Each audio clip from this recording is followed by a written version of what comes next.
අද දවසට බඩගින්නේ. බඩගින්නේ. රැට විතරයි කන්නේ. රැට විතරයි කන්නේ. උදේට දවල්ට කන්නේ නෑ. රැට විතරයි කන්නේ. දැන් ඉස්පිතාලෙකට අරන් වෛද්‍ය වාර්තාවක් ගන්න මට දුන්නා. ඕන්න මට කිසි දෙයක් එපා මගේ දේවල් දුන්නා. දැන් නෑ ඉවරයි. මගේ ඉල්ලීම ගොඩනැගිලි පරිසර ආයතනයෙන් ගිහිල්ලා මගේ පරිසරය බලලා ඉන්න සුදුසුයිද නැද්ද කියලා බලන එක විතරයි මට වෙන්නේ. වෙන මොනවත් එපා. ගේ ඒ ටික බලලා දුන්නා නම් එච්චරයි. ජීවත් වෙන ආදායම මාර්ගයක් ජීවත් වෙන්න හොයාගන්න පුළුවන් අතපය තියෙනවා. අතපය තියෙනවා.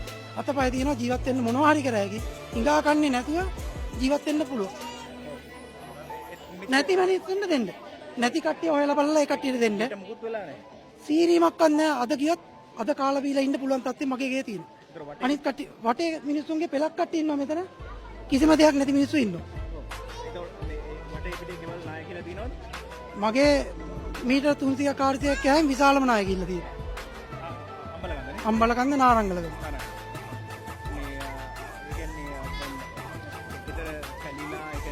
කිසිම සීරීමක්වත් නැහැ. මවුට් කාමර බැටරියත් එක්ක බැටරිය තමයි බේරුවේ අපිව. එදා රාත්‍රියේ කන්න බොන්න දුන්නේ බැටරිය. රජයේ නිලධාරී කිසි කෙනෙක් අපි ගැන බැලුවේ නැහැ.